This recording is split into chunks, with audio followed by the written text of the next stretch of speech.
3 दिनों तक चली अविश्वास प्रस्ताव की चर्चा के बाद सवाल यह उठता है कि आखिर विपक्ष को हासिल क्या हुआ। प्रधानमंत्री मोदी के धारदार आरोपों के चलते विपक्ष संसद से वॉकआउट कर गया। दूसरे, पता था विपक्ष को कि लोकसभा में संख्या बल भी साथ नहीं है और प्रस्ताव में उनकी हार ही होनी है। इसके बाद भी प्रस्ताव लाया गया। आखिर इसके पीछे विपक्ष की रणनीति क्या रही? दूर युद्ध से भागते नाम रखा रणधीर, भाग्य चंद की आज तक सोई है तकदीर। प्रधानमंत्री के जवाबों के बीच सदन छोड़कर जाना पड़ा। सत्ता पक्ष की ओर से तीखे प्रहारों का सामना करना पड़ा। अविश्वास प्रस्ताव पर भी हार का मुंह देखना पड़ा। विपक्ष ने फिर मॉनसून सत्र से पाया क्या? विपक्ष का तर्क है कि ये लड़ाई नंबर गेम की थी ही नहीं, जो मकसद था वो पूरा हुआ। सिर्फ ओपीएम वाला लाइन निकाल लिया। सदन के अंदर प्रधानमंत्री जी को अविश्वास प्रस्ताव की ताकत पे ही हम लोग सदन में उनको आने में बाध्य किया। तो ये बात मैंने उठाया था वहां, जे प्रधानमंत्री जी अविश्वास प्रस्ताव के तहत आपको सदन में हमें लाने पड़ी। It reminded me the 1926 Act of Kolkata Corporation. लेकिन मैं इतना ही कहूंगा कि आप एक बहुत ही खतरनाक बिल लेकर आए। राज्यसभा काउंसिल ऑफ स्टेट्स है, हम लोग काउंसिल ऑफ स्टेट्स है। ये आप देश के लिए खतरा पैदा कर रहे हैं। संसद में बार बार गठबंधन इंडिया की गूंज सुनाई देती रही। सत्ता पक्ष ने बार बार गठबंधन के साथियों को उकसाया, लेकिन हर घटक साथ बना रहा। कम से कम 2024 के चुनावों से पहले गठबंधन की एकता का एक टेस्ट हो गया। ये चाहते हैं कि जो भी आवाजें बोलने वाली हैं सरकार के खिलाफ, उनको बस मुंह पे ताला लगा दो, इस संसद को खत्म करो।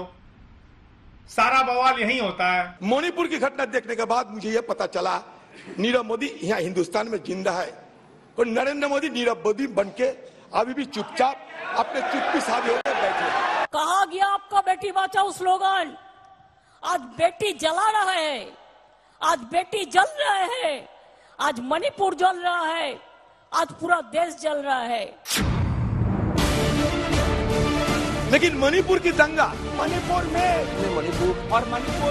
विपक्षी गठबंधन अविश्वास प्रस्ताव तो लाया था मणिपुर मुद्दे पर, लेकिन इस दौरान उसने वादी मुद्दों पर भी सरकार को जमकर घेरा। रोजगार के मामले में सरकार पर फेल होने का आरोप, बेलगाम महंगाई पर सरकार के फेल होने का आरोप, महिलाओं की स्थिति पर सरकार पर असंवेदनशीलता का आरोप, किसानों की समस्याओं की तरफ से सरकार पर अनदेखी का आरोप, मणिपुर के जरिए सरकार की डबल इंजन सरकार पर प्रहार। प्रधानमंत्री मोदी जी मणिपुर पर क्यों मौन हैं? शायद उस प्रश्न का उत्तर भी 3 है। पहला उत्तर कि प्रधानमंत्री मोदी जी को कबूल करना पड़ेगा कि उनकी डबल इंजन की सरकार, उनकी सरकार मणिपुर में व्यर्थ हो गई है, विफल हो चुकी है। इसीलिए आज मणिपुर में 150 लोग मरे, लगभग 5000 घर जलाए गए, लगभग 60,000 लोगों आज शिविर में हैं। इसके अलावा विपक्ष को उम्मीद शायद पुराने एक इतिहास से भी है। बात 2 दशक पहले से शुरू होती है। तब अटल बिहारी वाजपेयी थे, अब नरेंद्र दामोदर दास मोदी हैं। तब 2003 में आम चुनाव से 9 महीने पहले अविश्वास प्रस्ताव लाया गया था। अब 2024 के आम चुनावों के हिसाब से 8 महीने पहले लाया गया है। अटल बिहारी वाजपेयी ने अविश्वास प्रस्ताव शान से जीता था। नरेंद्र मोदी भी अविश्वास प्रस्ताव आराम से जीत चुके हैं। अटल बिहारी वाजपेयी 2004 में हुए आम चुनावों में जनता का विश्वास नहीं जीत सके और एनडीए की हार हुई। 20 साल बाद विपक्ष की यही कोशिश है कि इतिहास शायद खुद को फिर से दोहराए। 24 सीटें हैं एनडीए के पास, बीजेपी के पास, जो 1 लाख से ज्यादा वोटों से जीती गई है। 140 सीटें हैं जो करीब करीब 2 लाख 3 लाख वोटों से ज्यादा जीती गई है। तो इस तरह की वोट हैं। यदि दूसरी तरफ देखें तो जो 190 सीटों 199 सीटों पर भारतीय जनता पार्टी वर्सेस कांग्रेस का मुकाबला हुआ था, उसमें 17 सीटें कांग्रेस ने जीती थी। तो उसमें से वो कितनी सीटें निकल पाती हैं? इंडिया वर्सेस एनडीए का मुकाबला यदि क्षेत्रीय दलों से देखें यानी जो राज्यों में दल हैं, चाहे वो ममता बनर्जी की टीएमसी हो या आम आदमी पार्टी हो या डीएमके हो या तमाम तरह बीजेडी है और तमाम तरह की पार्टी, तो कांग्रेस के मुकाबले जो क्षेत्रीय दल हैं वो भारतीय जनता पार्टी को ज्यादा मजबूती से मुकाबला दे रहे हैं, चुनौती दे रहे हैं। अविश्वास प्रस्ताव के बाद विपक्ष के पास कहने को है कि उसने सरकार को घेरा और सरकार सवालों से बचती नजर आई।